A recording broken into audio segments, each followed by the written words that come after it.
우리는 지난주에 하나님의 것을 자기 것으로 착각하고 자기 것이 아닌데 자기 것이라고 고집했던 이집트의 바로 왕의 이야기를 살펴보았습니다. 하나님의 것을 자기 것으로 알면 어떤 삶을 살게 되는가? 첫 번째로 교만해진다고 했죠.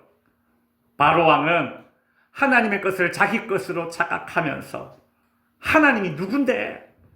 이렇게 조롱하다가 하나님이 어떤 분인지 아주 제대로 된통 알게 됩니다. 지금도 하나님이 어디 있어?를 외치면서 하나님을 믿을 바야 내 주먹을 믿지. 세상은 이렇게 말합니다. 신을 믿을 바야 너 자신을 믿어라. 그렇게 인생에 자신만만하게 살아가는 사람들이 있습니다. 하나님이 주신 생명으로 하나님이 만드신 세상에서 하나님이 허락하신 시간을 살면서도 그 인생을 여전히 자기 인생이라고 착각하는 사람들이 많아요. 두 번째로 자기 것이 아닌데 자기 것으로 만들다 보니 사나워진다고 말씀드렸습니다. 주인 아주머니의 갈비를 그 고기를 자기 것으로 착각해서 주인에게 어르렁거리는 강아지 이야기 제가 지난주에 말씀드렸죠. 주인 아주머니를 입질을 했습니다. 그처럼 자기 것이 아닌데 자기 것으로 만들려고 하다 보면 사나운 인생을 살게 됩니다. 여러분 열심히 사세요. 그러나 사나워지지 마십시오. 자기 것이 아닌데 자기 것으로 여기며 살다 보면 어떻게 됩니까? 우둔한 삶을 살게 됩니다. 처음엔 자기 것이라 주장을 하고 그 다음엔 자기 것이라고 계속 고집을 부리고 계속 그렇게 고집 부리다 보면 어느 순간부터 진짜 깊은 착각에 빠져요. 아, 이게 내 거구나. 그러다가 진짜 주인 만나면 수치를 겪게 됩니다. 오늘도 지난주에 이어서 진짜 주인이신 하나님과 가짜 주인 행세를 했던 이 바로 왕과의 그 소유권 분쟁 가운데 일어난 이야기를 계속 이어가 볼까 합니다. 어린이집에서 어린 아이들을 가르치는 선생님이 한번 이런 이야기를 한 걸 들은 적이 있습니다. 한 3살, 4살, 5살 이런 애들이 어린이집에 가거든요.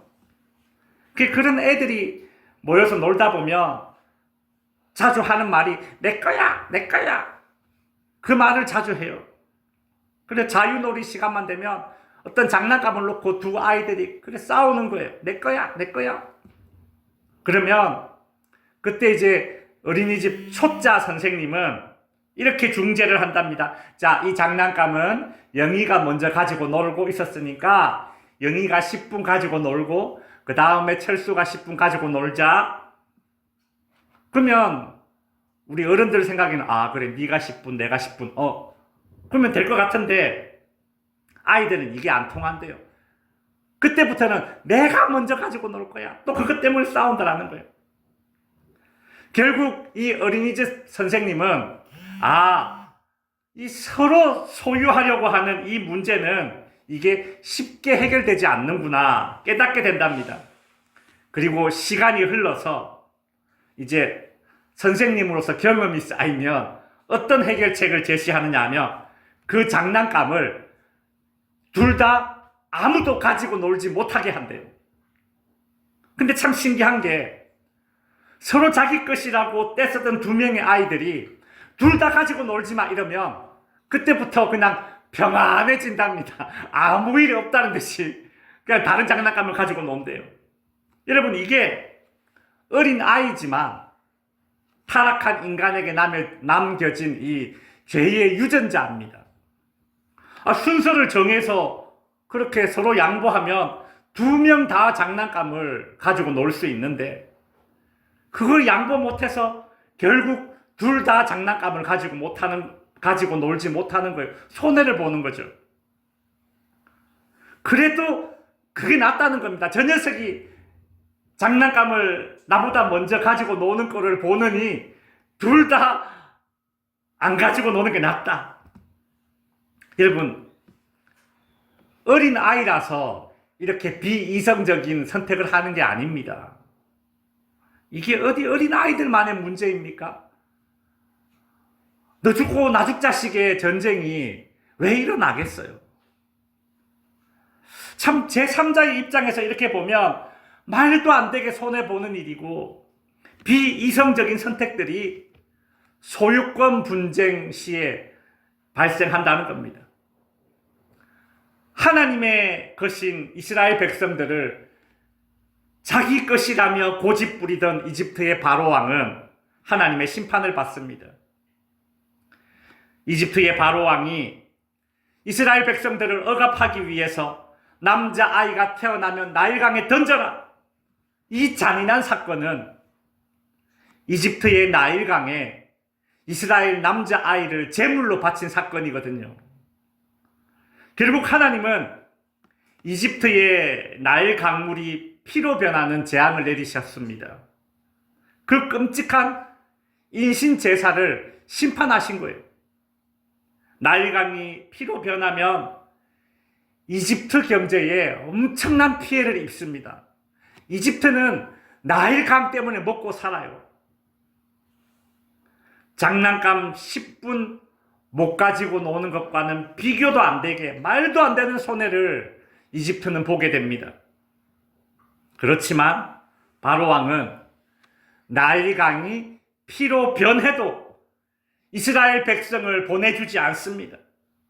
비이성적인 선택을 하면서 자기 것이라고 고집 중입니다.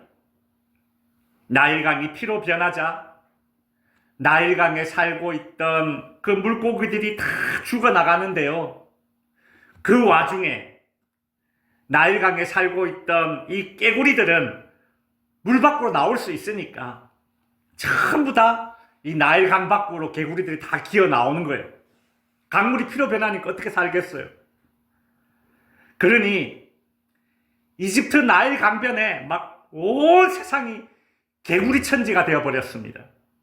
그림 하나 보시면 이 당시 이집트 사람들은 사실 개구리 모양의 신을 섬겼어요.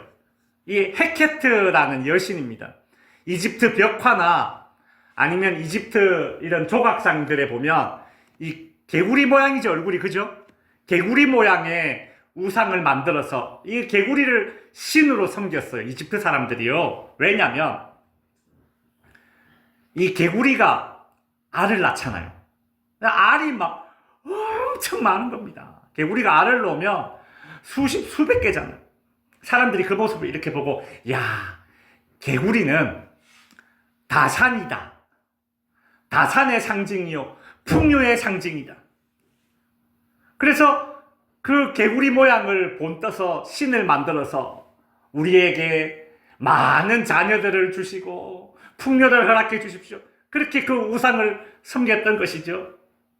뿐만 아니라 이 이집트에 나일강이 있는데 이 나일강이 이제 범람을 하면 저기 위에서부터 그 퇴비 같은 이런 것들을 쫙 썰어서 내려와서 나일강 하류층에 그것이 쫙 이렇게 쌓입니다. 그 나일강이 범람을 하면 그 이후에 이 토지가 비옥해져요. 나일강 주변에. 그래서 나일강 옆에 농사를 지으면 농사가 대박이에요. 잘 되는 거예요. 풍년이에요. 그래서 이집트 사람들은 나일강이 범람하면 야, 올해 풍년이다. 그렇게 기대를 하는 거예요. 근데 나일강물이 범람할 때에 어떤 현상이 일어나느냐면 개구리들이 갑자기 엄청나게 많아진다고 합니다. 개구리가 많으면 많을수록 나일강 강물이 더 많이 범람을 해서 더 넓은 땅이 비옥해지는 거예요. 그래서 이집트 사람들은 개구리 떼가 많아지면 기뻐합니다. 야, 올해는 나일 강물이 더 많이 범람해서 땅이 더 많이 비옥해지겠네. 그렇게 더 많은 개구리떼를 소원하는 거예요. 하나님께서 이걸 아신 겁니다. 그래. 개구리가 그렇게 좋아서 개구리를 신으로 섬겨. 그럼 그 개구리로 너희에게 재앙을 내리겠다. 문제는 이 개구리가 나일강, 강변 그 주변에만 있는 것이 아니라 이 개구리떼가 하나님이 재앙으로 이 개구리떼를 보내자 이 개구리떼가 너무 많아져서 강변에만 머물지 않고 어디로까지 번졌느냐 하면 이집트 사람들이 살고 있는 거주지까지 개구리가 다 침범한 겁니다. 그들의 마당과 거실과 주방과 심지어 그릇 안에까지 이 개구리가 가득 찰 정도로 온 이집트 땅이 개구리 천지가 되어버렸어요. 그 정상적인 생활이 되겠습니까? 개구리가 너무 많아요. 여러분, 이집트 사람들에게 개구리는 다산과 풍요를 상징하는 너무 좋은 것이었기에 개구리를 신으로까지 섬겼지만 이제는 개구리가 혐오의 대상이 되어버렸습니다. 여러분, 우상이란 그런 겁니다. 실체를 모를 때에는 나한테 복 주는 건 줄 알고 좋아라 섬기지만 우상의 실체를 알고 나면 그저 혐오스러운 것이에요. 결국 이집트 백성들은 개구리 때문에 자신들의 생활이 이게 마비가 되자 그 불평이 극에 달합니다. 바로 왕은 그 성난 민심을 달래야만 했습니다. 이집트의 요술사들은 개구리를 불러낼 수는 있었어요. 개구리가 나오는 철에 막 주문을 외워서 개구리가 나오면 백성들이 와 좋아하잖아요. 올해 풍년이다. 근데 그렇게 나온 개구리를 물러가게 할 수는 없어요. 그건 눈속임이죠. 그 어쩔 수 없이 바로는 모세와 아론을 불러서 야 하나님께 좀 기도해라. 이 개구리를 떠나가게 해달라. 그렇게 요구를 해요. 그러면서 만일 이 개구리가 제거된다면 이스라엘 백성들을 보내주겠다. 그렇게 약속을 합니다. 모세는 바로 왕에게 그래요. 그러면 개구리를 언제 다 없어지게 할까요? 그냥 개구리가 지금 당장 없어져도 되는데 그렇게 하지 않아요. 왜냐하면 바로가 언제까지 없어지면 좋겠다. 그렇게 이야기하면 그때 딱 개구리가 없어지게 하려고요. 그래야 이게 자연스럽게 없어진 게 아니라 하나님이 없앤 거야. 그렇게 알 수 있을 거 아닙니까? 바로는 내일 개구리가 사라지게 해달라 그렇게 요청을 해요. 그리고 바로가 요구한 그 다음 날에 개구리는 이집트의 땅에서 싹 물러나가게 됩니다. 집 밖으로 나와서 죽어버렸어요. 여러분, 개구리가 수많은 개구리가 하루 만에 다 죽었어요. 마당에 쌓여서. 그 악취가 얼마나 심하겠습니까? 그 다음에 나오는 이 파리재앙 이런 것들이 자연스럽게 그렇게 발생할 수밖에 없는 거예요. 이제 개구리는 이집트 사람들에게 축복의 대상이 아닙니다. 살아서도 혐오요. 죽어서는 악취가 나는 더 혐오스러운 것이 되어버립니다. 문제는 그 다음입니다. 바로는 개구리가 사라지면 이스라엘 백성들을 보내주겠다. 그렇게 약속해놓고서 그 약속을 지키지 않아요. 거짓말한 겁니다. 순간의 위기를 모면하기 위해서 그렇게 거짓말을 한 거예요. 바로는 이 개구리 재앙이 이제 어느 정도 정돈되자 마음이 다시 강팍해졌어요. 오늘 본문 15절에 보시면 그러나 바로가 숨을 쉴 수 있게 됨을 보았을 때에 그의 마음을 완강하게 하여 그들의 말을 듣지 않았다라고 합니다. 여러분, 사람이요. 처음엔 그렇게나 간절하고 절실했는데 이 숨통만 트여져도 마음이 변하는 게 사람입니다. 화장실 들어갈 때와 나올 때의 마음이 다르다라는 말이 있지 않습니까? 사람은 상황이 다급할 때와 그 다급함이 해결되었을 때의 마음이 달라지는 겁니다. 다급할 때는 어떤 말이든 해요. 거짓말이든 해요. 우상에게, 거짓의 영에게, 마귀에게, 악한 영들에게 사로잡힌 사람들이 거짓말하기에, 모순된 삶을 살기에 주저함이 없어지는 겁니다. 제가 어릴 때 경험했던 일입니다. 저희 동네에 한 아주머니 계셨는데 병원에 가도 뭐 별 이상은 없는데 늘 몸이 아팠어요. 무당에게 갔더니 신병이랍니다. 이 아주머니의 여동생이 어릴 때 죽었는데 왜 죽었는가? 어릴 때 수두를 앓고 있었는데, 수두 아시죠? 그 아버지가 초상집에 다녀오는 바람에 이 여동생이 죽어서 그 여동생 귀신이 그 언니에게 붙었다. 이제 그렇게 이야기를 하더라는 거예요, 무당이. 그러니 신내림 굿을 받아야 병이 낫는다. 이제 그렇게 이야기를 했답니다. 근데 이제 뭐 자녀들도 그렇고 남편도 그렇고 자기 어머니나 뭐 아내가 무당 되는 게 싫으니까 반대를 한 거죠. 그래서 신내림 굿을 안 받은 겁니다. 어느 날 이제 저희 교회에서 부흥회를 했는데요. 그날 저녁에 이 아주머님이 교회를 왔어요. 이런 얘기를 들었대요. 신 중에 제일 센 신이 하나님 신이다. 이제 그 얘기를 듣고 신내림 받기 싫으니까 어떻게 하면 교회에 한번 와봤다라는 거예요.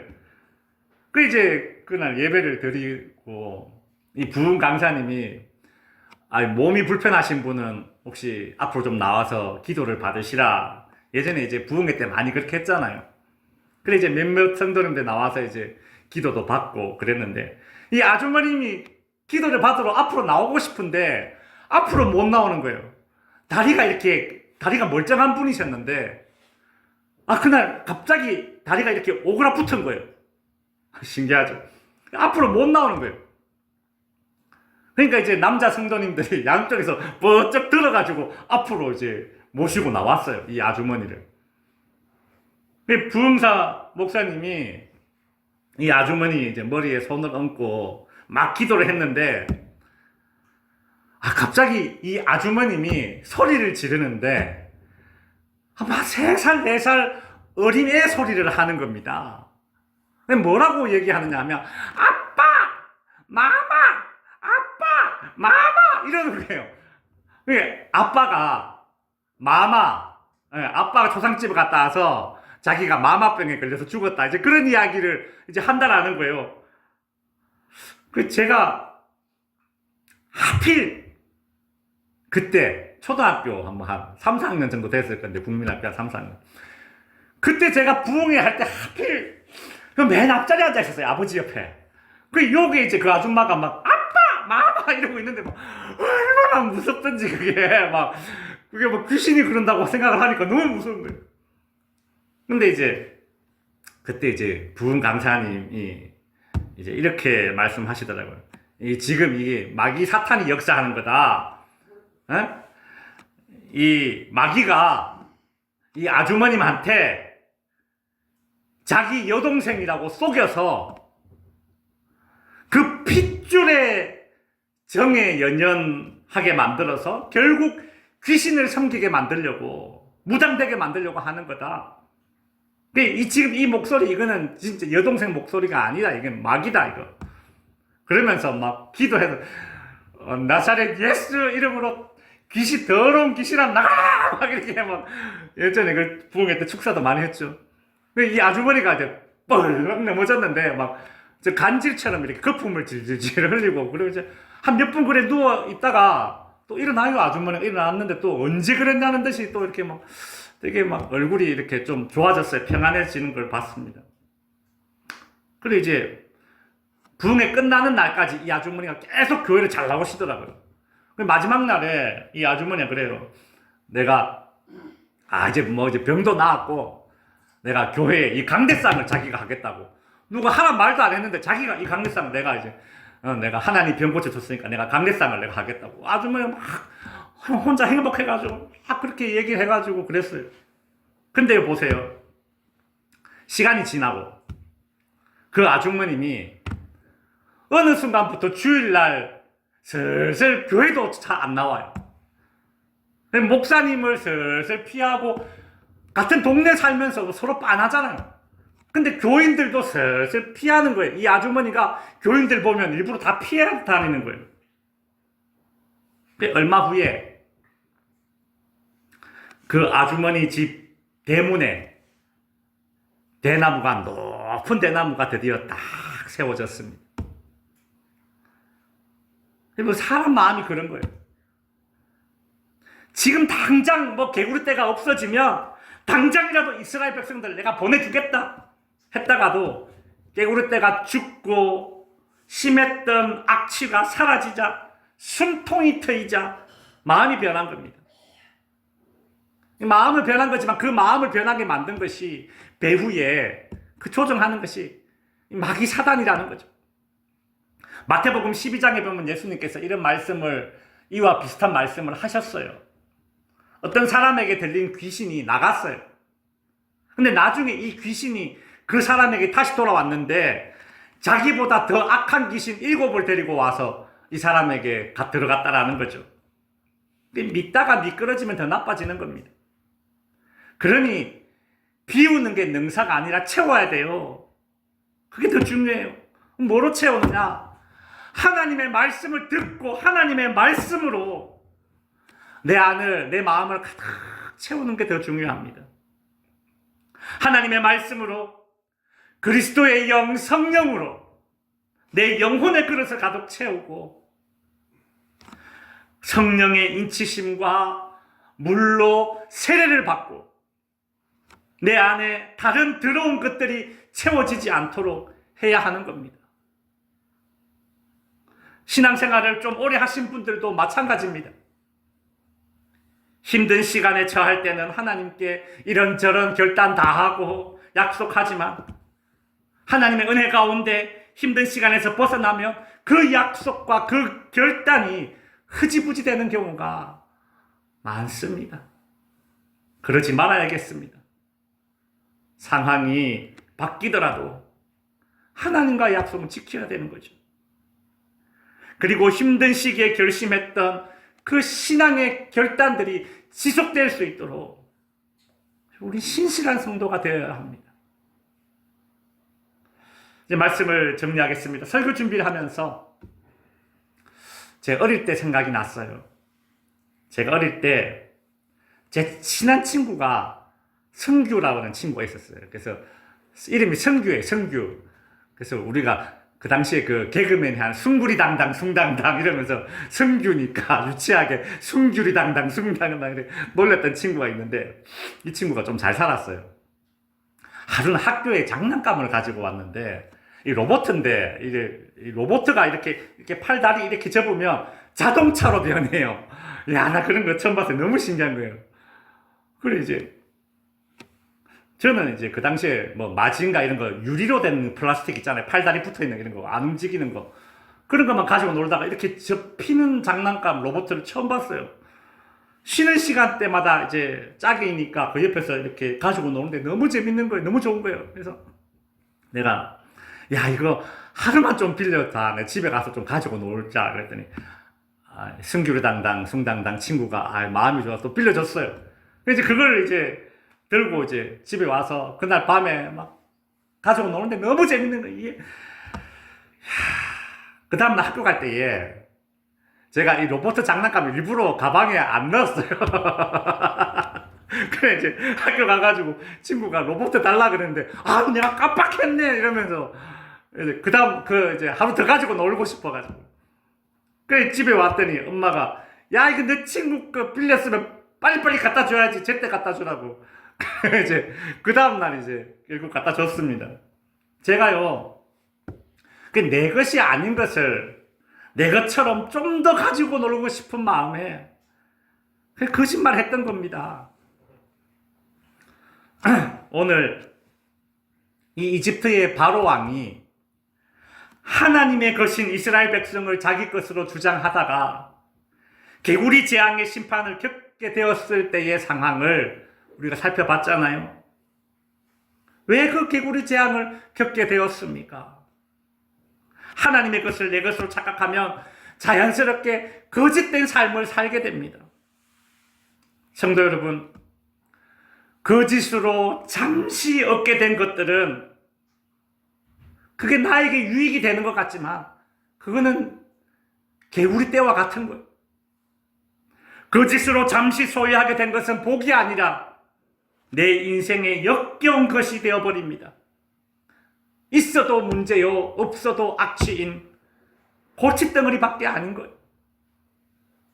성도 여러분, 유치하게 거짓으로 그렇게 얻게 된 것들이 내 집 창고에, 내 집 마당에, 내 방 침실에, 내 집 그릇들에 담기지 않도록 합시다. 거짓으로 얻게 된 것들이 내 집에 있어서는 안 되는 것이죠. 그렇게 살지 않아도, 거짓으로 내 집안을 채우지 않아도 하나님의 것으로 인정하는 삶을 살게 된다면 개구리 떼가 아니라 하나님이 주시는 하나님의 것, 선한 복이 가득 차게 될 줄로 믿습니다. 기도합시다. 하나님 아버지, 오늘은 이집트에 내렸던 그 개구리 재앙을 통해서 교훈을 얻습니다.